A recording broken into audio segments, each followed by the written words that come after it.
Welcome back to UBB Dental Academy, Leadership in Times of Crisis. We are thrilled to be here today with American thought leader, dental coach and consultant, Dee Fischer from Orlando, Florida.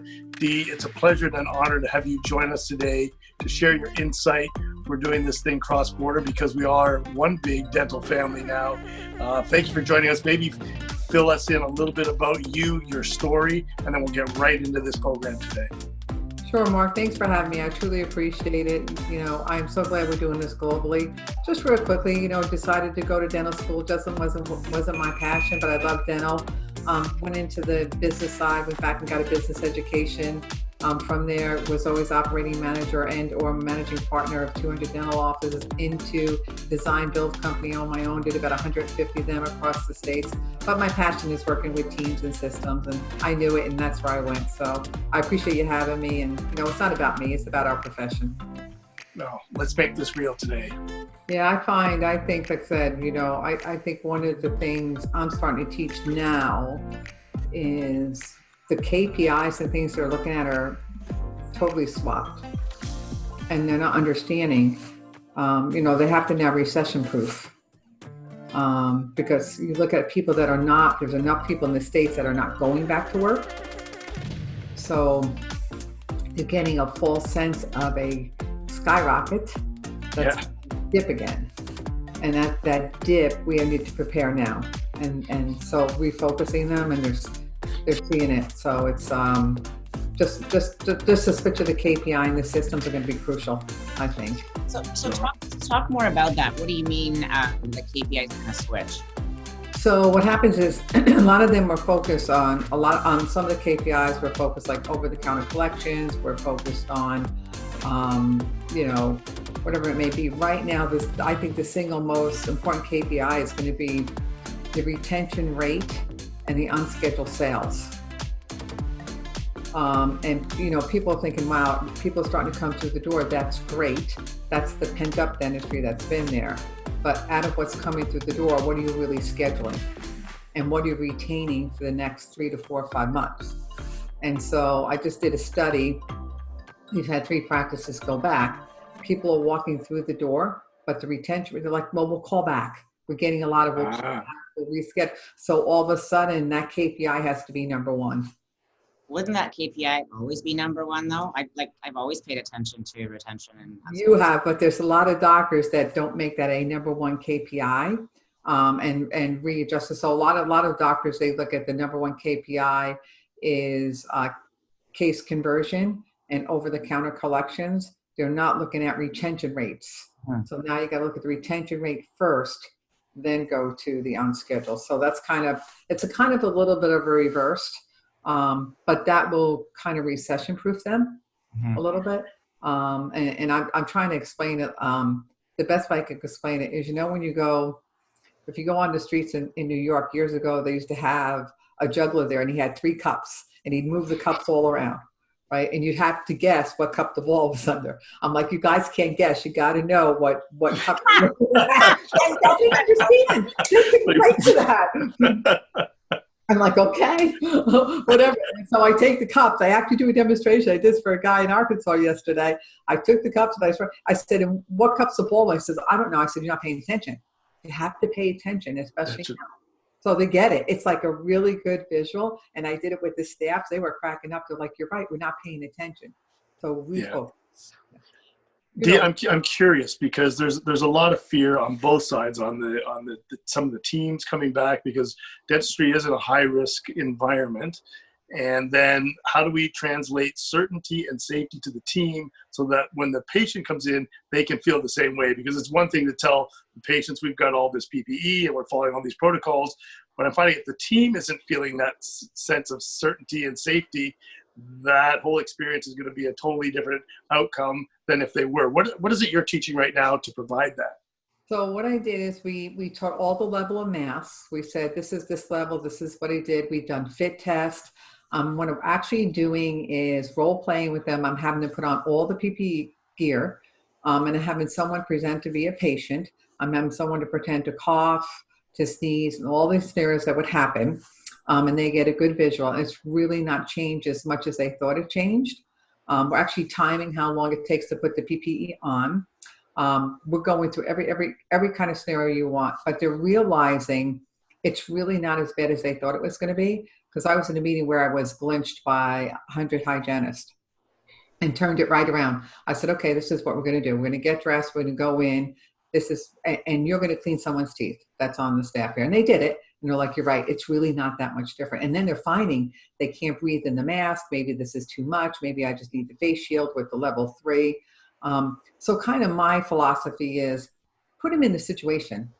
When you put them in the situation and they come out of that one situation a lot more confident, because right now I don't really know. I haven't cleaned anybody's teeth, right? I haven't done any of that. This is all the unknown. So we timed it. It took them 52 seconds. The average was 52 seconds to put all the right PPE on. And then we did the temperatures. We did everything. We did the questionnaire. We sat the patient. We cleaned. We did everything. And actually, we took a really high definition camera and we took a picture of the mask when we were done and we blew it up. And there were very little particles on the mask.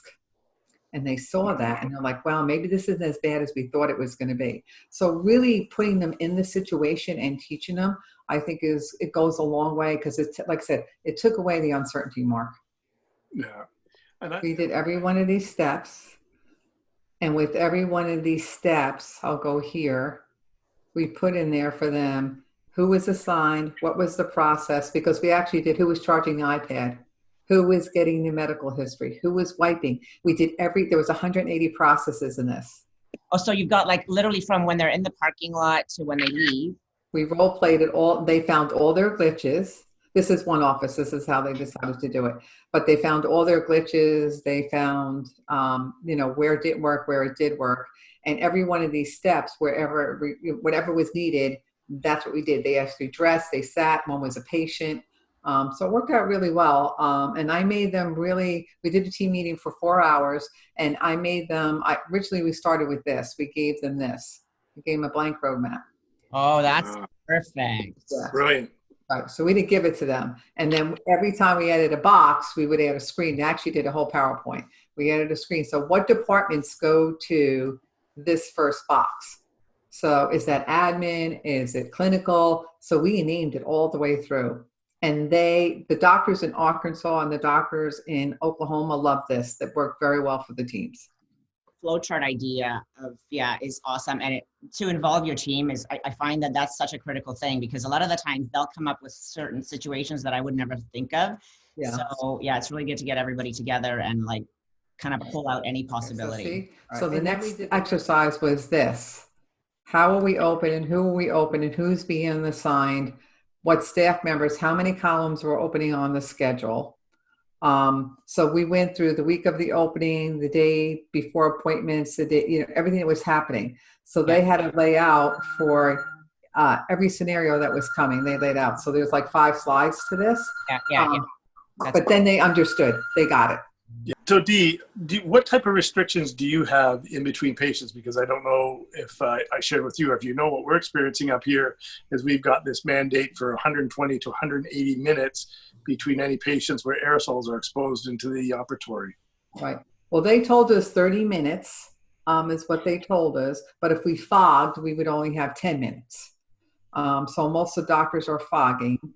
We will have a lot more restrictions. So I think the flowchart is even more important, Dee, because I find that the more regulations you have, the more strategic you have to be in terms of planning your day. You can't just have everybody show up and do emergency exams. You're wasting a ton of time. So I think triage is going to be even more important.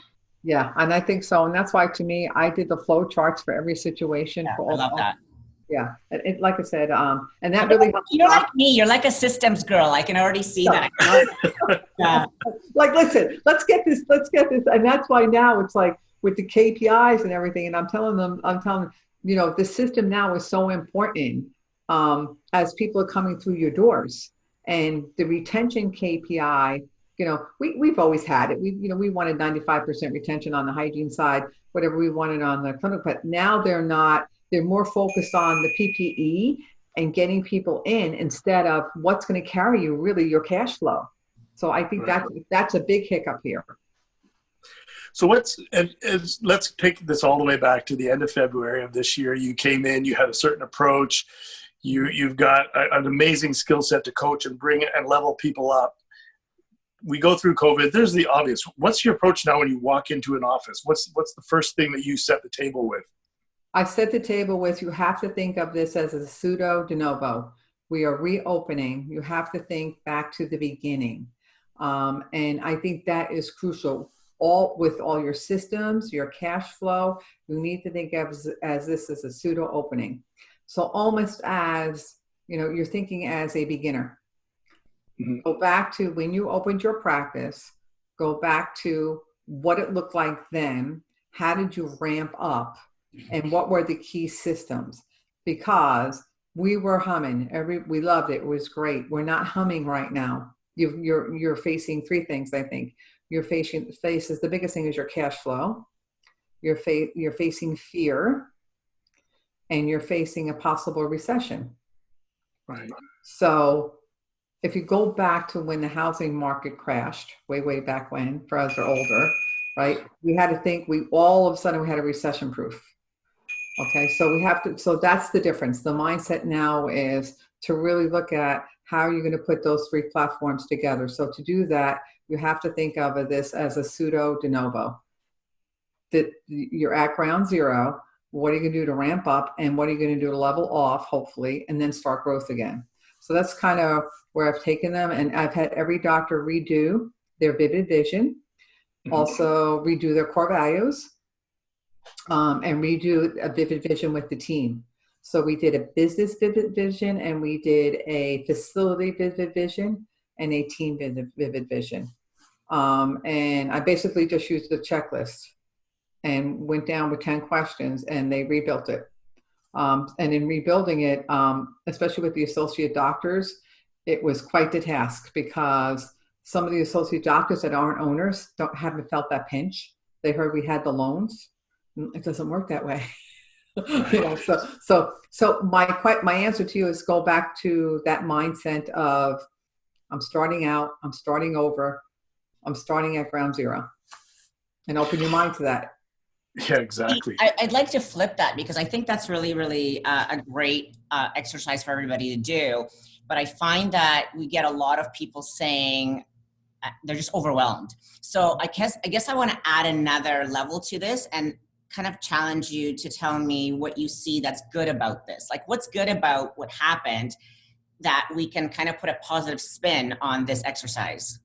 So the positive spin is we're going to find our opportunity. Right now is where you find your opportunity when you're doing that vivid vision. So the vivid vision comes out very positive. What is our opportunity? Our opportunity is to get our systems right, to right size our staff if we have any outliers. And actually, to me, the biggest opportunity is to grow your practice the right way if it wasn't, right? And so it's a reset button for you. And, how often do you really get that? Not too often. So when you're actually redoing your vivid vision, you've now been in business, and maybe that vivid vision you thought really wasn't working for you, but you didn't kind of want to admit it. So kind of here's the reset, and here you go. And it's been a wonderful learning opportunity for the associate doctors, because we took it and said, okay, if you were the owner, how would you put your vivid vision together now? And honestly, a lot of the associate doctors were lost. They did. So it was a very good, and so what was really interesting, one of the associate doctors said to me yesterday, well, how is he paying me 30% of my collections if we don't have any money coming in? Exactly. So now the great spin that's come out of the opportunity is the realization what the owner doctor has done for me. So I thought, wonderful learning opportunity for them. And I think, to me, it's a blessing. Yeah, it gives us, like you said, it gives us opportunity to rethink, restructure, rebuild. They come out probably on a higher scale end of this. And this is something I want to reach out to you and ask you. In one of the sessions, Dr. Greg talked about how he was going to scale back up with teams and certain values and qualities that he was looking at to sort of give him the mindset that he was bringing the right people back. Do you recall that? And can you touch on that? On when we're looking, because we're not bringing everybody back. Right. What is the strategic strategy you can offer? Right. So what we did is we sat down and we listed out every employee. We listed out our core values, and we had an honest conversation with ourselves and said, did they fit our core values for the last year? And if they didn't fit in our core values, they were put at the bottom of the list, probably not coming back. So for instance, our core values were work ethic, integrity, whatever it may be. And so we found as we were going through this, we have 2 or 3 or 4 employees that are always outlier. Out of 60 staff, there's outliers. So we used our core value exercise. And like I said, we're honest. We met with the partners and said, okay, she's just never been a fit for our practice. We've kept her here. Now's the time to make the change. So if they're not passing your core value test, they're not coming back. Right. And so for your core value test, it's really easy. It's like list out. So what I do for a core value test, I'll list out 20 core values. And we'll sit around as partners and say, okay, what are the top 5 for you? So we'll readjust the core values. Once we readjust the core values, we then plug in the employee's name. Do they fit those core values? Have they fit those core values? And if they haven't, they're put on the bottom of the list and said, those are the ones that will come back last, if at all. Yeah, and that's going to be challenging because you're doing this in a high volume DSO space where there's a lot of employees to choose from. Mm-hmm. And as you come back and as they're coming back into the office, do you feel a new sense of camaraderie and of team and of wanting to create new momentum? I find that the Zoom calls have done us the greatest opportunity ever. We have played games, we've done bingo, we've done happy hour, so we're finding they're coming back with a whole new sense of we are a team. Now the challenge is how do you keep that going? And for us, what we've decided is at least twice a month we are going to do a Zoom call. Like I said, play our contest, we're going to continue that. So we're finding that. What we're finding is we're finding out they're looking around and like, where's Sally? Where's Johnny? The explanation for that has been a little difficult. But it's been an honest conversation. And we tell them, we handpicked you to come back. You really fit our model. We took our time and we evaluated every employee, and it wasn't that the employee that's not here wasn't a good employee. It just didn't fit our future vision. Right. And I think that's a good explanation. And I know, sorry, go ahead, Agatha. I just have a question because I know, Dee, you've always been involved with large practices, multiple practices, but a lot of people out there are still solo practitioners. How do you take that exercise when we're all biased, right? I mean, I'm biased as one individual person. How do I take that exercise into a small practice like mine, for example, and set aside my bias for, how I feel about somebody based on outside factors and then mitigate the whole core values exercise? So I have practices that have 1 and 2 offices. So we did it with the team. We sat down and we did it with the team. Everybody was there. We did it with the team and we did it privately. Mm-hmm. And we found out that most of the team members come up with the same person that didn't fit the core values. And they had to list out 3 reasons why. So we sat down with the hygienist and we did it as a team. And we said, look at the core values and tell me if you think, and this is honesty, if you think there's any team members that don't fit these core values. And there was always, and people were pretty honest, I have to say. They were pretty honest. We felt they were honest. And there was always the outlier who the doctor thought was the outlier was who really came out of that. So you do it with your team, and they really don't know the hidden agenda, why you're doing it. But I'm also talking to my colleagues. I was in Oklahoma. The gentleman had 1 office and his friend had an office. And we've been talking to our colleagues, like, we have this employee here, not good for our practice, but is they good for your practice? We're just running a different type of office. And so we've talked to other colleagues and we've kind of swapped some employees, honestly. So the way that we did is we took it to the team level. Love it. Yeah. And you want to know something? It was so funny. When we took it to the team level, we were really nervous. We were, how is this going to go? Whatever. But we sat down with them and said, you take the emotion out of it because we're now in a different situation. And you're going to want someone that's really going to pay attention to detail, getting the PPE done. No one walking through that hasn't done the questionnaire. Who has that same value and work ethic? And I have to tell you, 9 out of 10 times we all came up with the same person. Wow. Interesting. None of us have a crystal ball, and I'd be very curious what your thoughts are. If you were to forecast where we're going to be in a year from now and what dentistry is going to be like in Canada, the US in 5 years from now, what are your thoughts on how this whole thing is going to evolve, and hopefully we stay on an upward curve? So I think the single practitioner is going to become very strong. I think this is a great opportunity. I think we're going to come out better than this than we ever thought. I think the practices are going to be right-sized. I think the value of the single and the 2 and 3 office DSO is going to be very valued now. Is bigger always better? I think that's going to be a thought in people's minds. And I think also on the DSO side, it's right-sizing us. We're really, instead of going after opportunity, maybe we have to make sure our house is really right. So I think this is going to give the single practitioner a lot of leverage. That's just and I think that's a good thing for our industry, to be honest with you. I love the DSO space, but I also see extreme value in the 1 and 2 practice, the 1 and 2 practices. I think the quality of care, I think the teams that are in those practices, there's a lot to speak to. And I think in the last couple of years, we've kind of, we've all been doing so well. We haven't really taken a moment and a deep breath to think about that. And I think that's sometimes not fair. I think you have to think about it, and you have to take that deep breath and say, it's okay if I don't own 15 practices. It's okay. I have a good quality here when I'm delivering. And I also think it's going to value the 1, 2, and 3 DSOs very nicely, I think. When prepping for an elegant dinner party, start with a clean kitchen. Yes, I'm with you. We're systems girls. Yeah. Yes, you are. Yes, you are. Yeah. We really appreciate you taking the time out of your day. We know how busy you are getting back up to speed down there in the U.S.